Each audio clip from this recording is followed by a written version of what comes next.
Sans doute l'avez-vous déjà eu entre les mains, peut-être même le lisez-vous dans sa version numérique. Le magazine Géo célèbre ses 45 ans. Voyage, géopolitique, connaissance du monde. C'est un titre phare du groupe Prisma et on en parle avec notre invitée Myrtille Delamarche, rédactrice en chef. Merci d'être avec nous.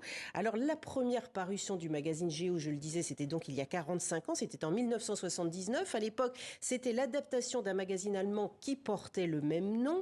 Vous avez dû l'adapter à un public francophone qui avait peut-être d'autres demandes que le public de base allemand. Tout à fait. Il a été adapté même à plusieurs reprises, puisque 3 ans après son lancement, il y a eu la décision de justement monter une rédaction en France, rencontrer les lecteurs, mieux comprendre leurs attentes.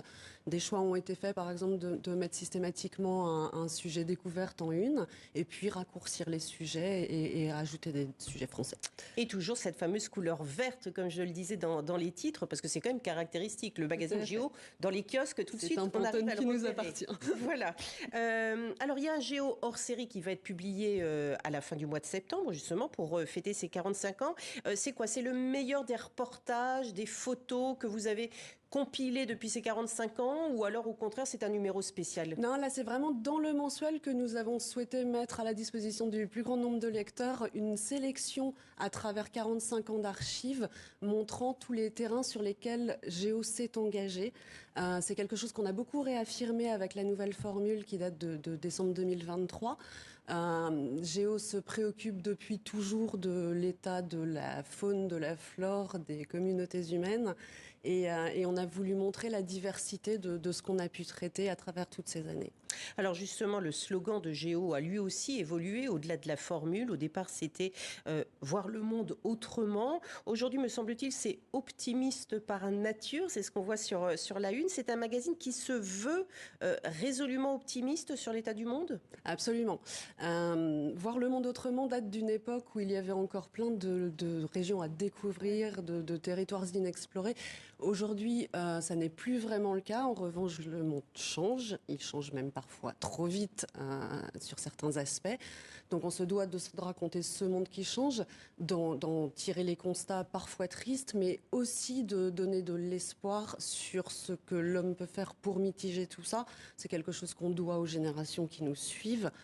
Géo est par exemple un vecteur de discussion entre nos lecteurs et leurs enfants, petits-enfants. Ils doivent avoir en tête et la réalité des faits et les initiatives positives qui sont prises ici et là pour arranger les choses, parce que chaque pouillème de degré compte. Oui, parce que vous avez pour mission également d'alerter, en fait, ces jeunes générations, entre autres.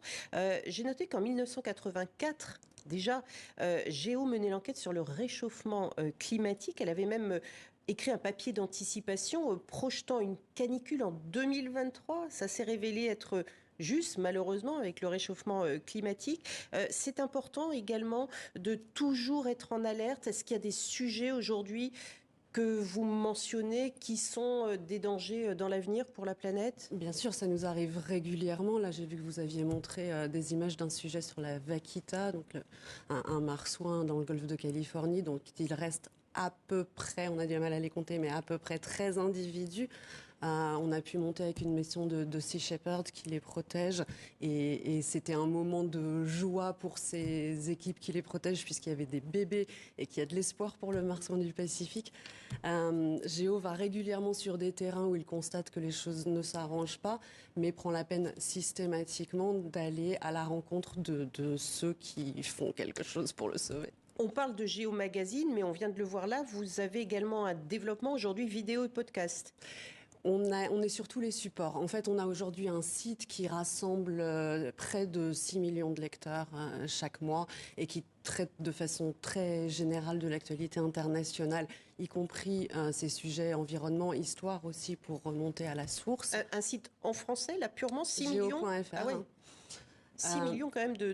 Près de 6 millions, Ah ouais, oui. On doit être à 5,8 dernièrement, si je ne me trompe pas. On est très présent aussi sur les réseaux sociaux, parce que c'est très important pour nous de toucher tous les publics et toutes les générations. On a près d'1,2 million de followers sur nos différents réseaux, avec là, effectivement, un travail sur la vidéo qu'on a beaucoup accéléré, et puis des podcasts dont le tout dernier a eu un franc succès, L'Horizon et au-delà, qui va voir la réalité des changements climatiques en France et des actions, là aussi, qui sont prises pour la mitiger. Donc de très bons résultats, on va dire, sur le numérique. Et pourtant, cette nouvelle formule que vous mentionnez en décembre dernier, c'était pour enrayer la baisse des ventes. Bien sûr, comme toute la presse, on est tributaire de la baisse du nombre de points de vente, de la baisse d'habitude des Français d'acheter des magazines. On est en concurrence aujourd'hui avec les séries télé, la musique, les réseaux. L'effort qui a été fait, c'est de rendre ce magazine plus adapté aux habitudes de lecture des Français aujourd'hui, c'est-à-dire des papiers plus resserrés, avec une plus grande variété aussi de maquettes. On a un peu bousculé les grands tunnels de sujets qu'on avait. Avec un franc succès, puisque sur les 6 premiers numéros, on a une hausse de vente en caisse de 13%, ce qui est un très très beau résultat dans un marché qui est quand même plutôt en baisse de 8 à 9%. Et toujours des très belles signatures là dans le numéro spécial, l'explorateur Paul-Émile Victor, le photographe Yannatius Bertrand ou encore l'écrivain Jean-Marie Leclésio qui font également partie. On a eu les plus grandes plumes et les plus grands photoreporters, on continue à le faire.